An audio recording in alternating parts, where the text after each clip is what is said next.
कहती हूँ।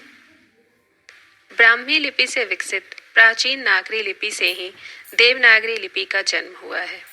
इस लिपि के नाम के बारे में अनेक मत मिलते हैं। कतिपय विद्वानों का विचार है कि गुजरात के नागर ब्राह्मणों में इसका सर्वाधिक प्रचार होने के कारण इस लिपि को नागरी या देवनागरी कहते हैं। कुछ विद्वानों ने बौद्ध ग्रंथ ललित विस्तार में उल्लिखित नाग लिपि से इसका संबंध स्थापित किया है, परंतु डॉक्टर वॉर्नेट का मत है कि नाग लिपि एवं नागरी लिपि दोनों सर्वथा भिन्न लिपियां हैं। कुछ विद्वानों का विचार है कि यह लिपि मुख्यतया नगरों में ही प्रचलित थी, इसी कारण इसे नागरी लिपि कहा जाता है, और जैसे संस्कृत भाषा को देववाणी कहा जाता है, इसी तरह इस नागरी लिपि को भी देवनागरी लिपि कहने लगे हैं।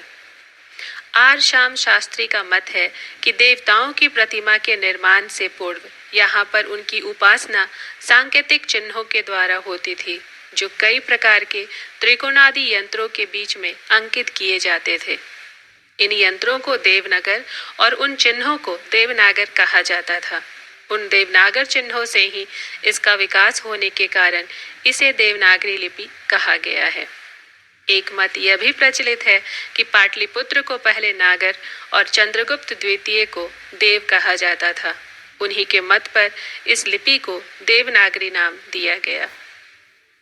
कुछ विद्वानों की राय है कि काशी को पहले देवनगर कहा जाता था और काशी में इसका सर्वाधिक प्रचार होने के कारण अथवा काशी विद्या का केंद्र होने के कारण उसी देवनगर के आधार पर इस लिपि का नाम देवनागरी इसी तरह पड़ गया है, जिस तरह दक्षिण में नंदी नगर से नंदी नागरी लिपि नाम पड़ा है।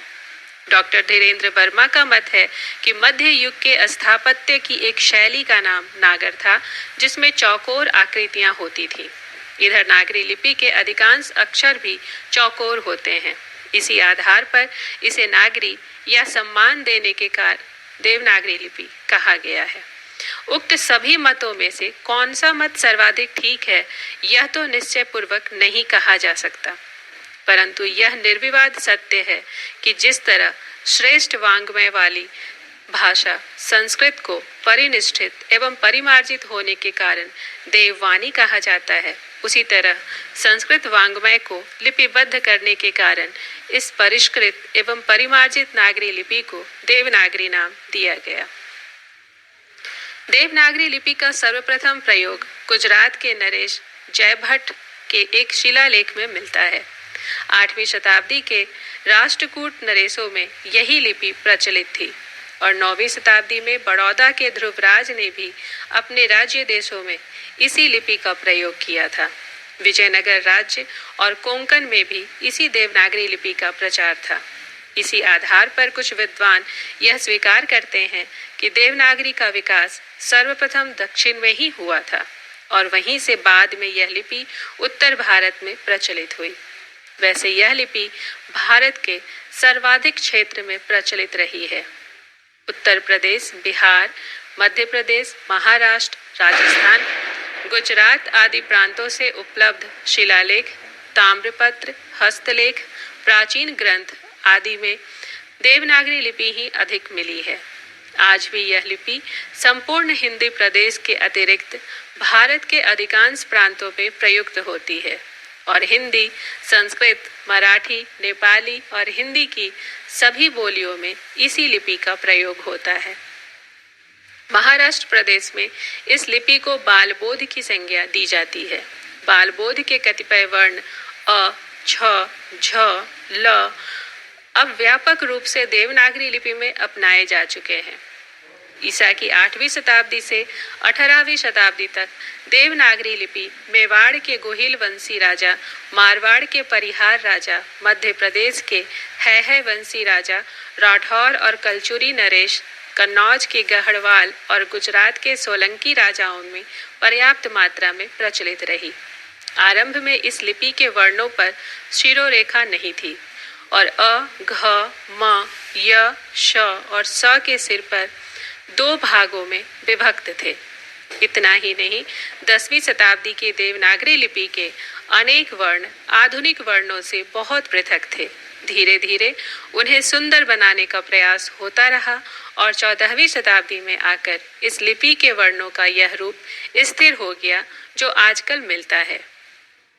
देवनागरी लिपि पर अन्य लिपियों का भी अत्यधिक प्रभाव पड़ा है, जिसके फलस्वरूप इसमें पर्याप्त परिवर्तन हुए हैं। जैसे पहले देवनागरी लिपि में जिह्वा मूलीय ध्वनियों को अंकित करने के लिए चिन्ह नहीं थे, परंतु फारसी लिपि में ऐसी ध्वनियां अधिक प्रचलित थी। जब से फारसी लिपि का प्रभाव इस लिपि पर पड़ा, तब से देवनागरी लिपि में भी जिह्वा मूलीय ध्वनियों को अंकित करने के लिए वर्णों के नीचे बिंदी लगाने की प्रथा चल निकली। आज इस लिपि में इसी कारण जिह्वा मूलीय ध्वनियां इस प्रकार लिखी जाती हैं। दूसरे देवनागरी लिपि को मराठी लिपि ने भी प्रभावित किया है, क्योंकि 19वीं शताब्दी तक इस लिपि में इस तरह का री वर्ण प्रचलित था, किंतु आजकल इसके स्थान पर दूसरे ही वर्णों का प्रचलन हो गया है। देवनागरी के अंकों के बारे में विद्वानों का विचार है कि जब से प्राचीन लिपि के चिन्ह मिलते हैं, तभी से अंकों के चिन्ह भी उपलब्ध हो जाते हैं। इन अंकों की सर्वप्रथम उत्पत्ति भारत में ही हुई थी। इसका प्रमाण यह है कि अरबी में आरंभ से ही अंकों को हिंदसा कहा जाता है। इसका अर्थ है हिंद या हिंदुस्तान से लिया हुआ। भारत में वैदिक साहित्य के अंतर्गत ज्योतिष गणना की कई प्रमाण मिलते हैं, जिनसे अंकों के प्रादुर्भाव का पता सहज ही चल जाता है। अंकों की उत्पत्ति के बारे में विद्वानों ने कई तरह के मत व्यक्त किए हैं। कुछ विद्वान तो यह मानते हैं कि अंकों का विकास रेखाओं से हुआ है, क्योंकि आज भी कितने ही अनपढ़ लोग रेखाएं खींचकर गणना किया करते हैं। पुरानी लिपि में भी ऐसे ही अंक मिलते हैं जिनमें केवल रेखाएं ही हैं। प्राचीन लिपि में शून्य के लिए कोई चिन्ह नहीं मिलता। पहले 10, 20, 100, 1000 आदि के लिए अलग अलग चिन्ह प्रचलित थे, परंतु देवनागरी लिपि में शून्य का प्रयोग देखा जाता है। देवनागरी लिपि पर्याप्त काल से भारतीय आर्य भाषाओं की लिपि रही है और आज भी हिंदी, मराठी, नेपाली तथा समस्त हिंदी बोलियों की यही लिपि है।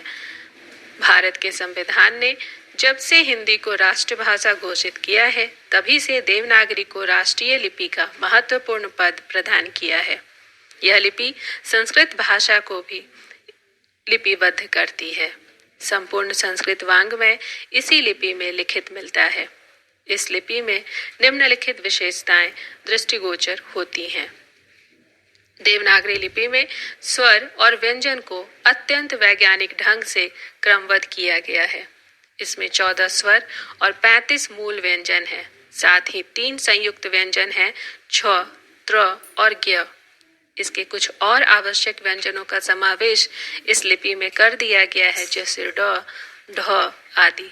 यह लिपि अत्यंत गद्यात्मक एवं व्यवहारिक है, इसीलिए इसमें आवश्यकता अनुसार अनेक ध्वनि चिन्हों का समावेश होता रहता है। यह लिपि वर्णनात्मक है और इसके वर्णों के नाम उच्चारण के सर्वथा अनुरूप हैं। देवनागरी लिपि में प्रत्येक ध्वनि के लिए अलग चिन्ह हैं, अतएव एक ध्वनि के लिए एक ही चिन्ह का होना इसकी सबसे बड़ी विशेषता है। इस लिपि में अ को छोड़कर शेष सभी स्वरों की स्वर एवं दीर्घ मात्राएं विद्यमान हैं, जिससे व्यंजनों के साथ उनका प्रयोग बड़ी सरलता से हो सकता है। इसमें व्यंजनों का संयोग अंकित करने की पद्धति सर्वथा उपयुक्त है। देवनागरी लिपि के वर्ण अत्यंत कलात्मक, सुंदर एवं सुगठित ढंग से लिखे जाते हैं और इस लिपि में लिखित शब्द अपेक्षाकृत स्थान कम घेरते हैं। देवनागरी लिपि में लिखित महेश्वर की अपेक्षा रोमन लिपि में लिखित महेश्वर अधिक स्थान घेरता है। इस लिपि में प्रत्येक वर्ण का उच्चारण होता है, जबकि संसार की अन्य लिपियां ऐसी भी हैं जिनमें बहुत से लिखित वर्णों का उच्चारण नहीं किया जाता। देवनागरी लिपि की सबसे बड़ी विशेषता है कि इसमें वर्णों के उच्चारण निश्चित हैं और वे प्रत्येक स्थान पर उसी प्रकार उच्चारण किए जाते हैं, जबकि अन्य लिपियों में कोई अक्षर कहीं कुछ बोला जाता है और कहीं कुछ। देवनागरी लिपि की यह विशेषता और भी महत्वपूर्ण है कि यहाँ स्वर की ह्रस्वता और दीर्घता एक ही आकृति में तनिक सा अंतर करके दिखाई जाती है। देवनागरी लिपि के निर्माण में एक और विशेषता उल्लेखनीय है कि इसका निर्माण उच्चारण को ध्यान में रखकर बड़े वैज्ञानिक ढंग से किया गया है। जैसे सर्वप्रथम हम कंठ स्वर से बोलते हैं तो यहाँ पर अ, क, ख, ग, घ, अंग कंठ ध्वनियां हैं। इसके उपरांत हमारे वाग्य यंत्र में तालु है तो ई, च, छ, ज, झ, य तालव्य ध्वनियां हैं। उसके बाद मूर्धा आती है तो यहाँ री, ट, ठ, ड, ढ, न मूर्धन्य ध्वनियां रखी गई हैं।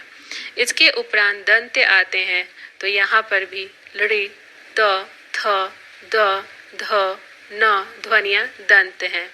इसके पश्चात ओष्ठ आते हैं तो यहाँ उ, प, फ, ब, भ, म ओष्ठ ध्वनियां हैं।